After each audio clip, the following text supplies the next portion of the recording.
When Qatar won the right to host this World Cup, it made a promise. We will make sure that this is a milestone in the history of the Middle East and a milestone for FIFA. But questions remain about this tiny Gulf state being the host. Questions about human rights, the environment, and how FIFA reached this moment. Qatar! That choice was made by FIFA's executive committee. But even before the vote, there were issues. 2 members were suspended over allegations they'd offered to sell their votes. Since the decision, a whistleblower has alleged 3 members were offered cash for votes by Qatar. And US prosecutors have alleged that 2 more FIFA officials were offered and received bribe payments to vote for Qatar. The FIFA officials involved and Qatar have always denied the allegations. And a FIFA inquiry concluded votes weren't sold. But it also found potentially problematic conduct of specific individuals as part of Qatar's bid. What we can be sure of is that most of the committee that took this decision have since been accused, banned, or indicted over allegations of corruption or wrongdoing. And once the decision was made, vast construction projects began. Transport, hotels, and stadiums. 7 new ones were built. Hundreds of thousands of foreign workers, mostly from South Asia, were hired. And there have long been concerns about their treatment. Workers were exposed to a whole range of different forms of exploitation, including having their passports confiscated, living in squalid accommodation, and in some cases it amounted to forced labour. Qatar, though, has told the BBC it's improved conditions.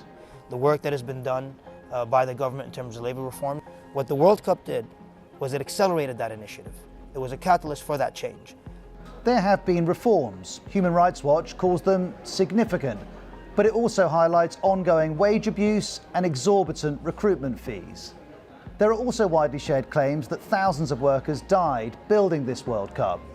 That's not supported by available evidence, though establishing the number of deaths is hard. Qatar says there have been 3 work-related deaths on World Cup sites. The UN's International Labour Organization says that is an underestimate.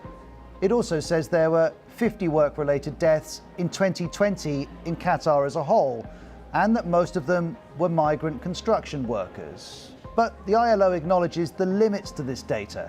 It's called on Qatar to improve how it records deaths, in particular related to heat stroke. There's also the environmental impact of this World Cup. The Qatar World Cup has set a real example in sustainability and what can be achieved. I've never seen anything like this before. Certainly we've never seen a World Cup with a carbon footprint like this before. Those stadiums, hotels, a new metro system, 1 million people flying in, it all comes at a cost. This is FIFA's emissions estimate for the last World Cup in Russia. Its estimate for Qatar is higher.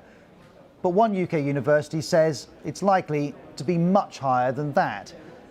Despite this, Qatar is making this claim. Examples of the work we are doing include organising a fully carbon-neutral World Cup. That's based on offsetting emissions, and this leading climate scientist isn't convinced. The idea that they've somehow made it green by cheap, nasty so-called offsets that just don't undo the damage from the emissions at all, to become carbon neutral, that doesn't stack up at all. There's one more issue too, LGBT rights. This is the message to fans.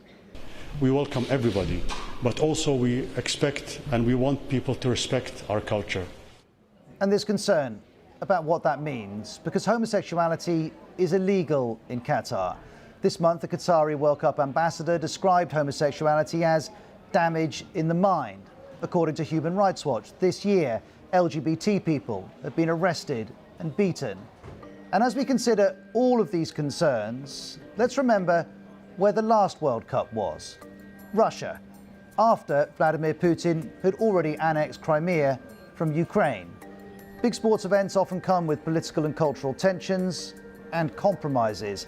As well as that, as the former FIFA boss Sepp Blatter said about the decision to choose Qatar, of course, it was also about money. And that's something Qatar has a lot of. This is how much was spent on each World Cup since 1990. This is what Qatar has spent. And after that kind of investment, This is FIFA's message. Everything is ready and everyone is welcome.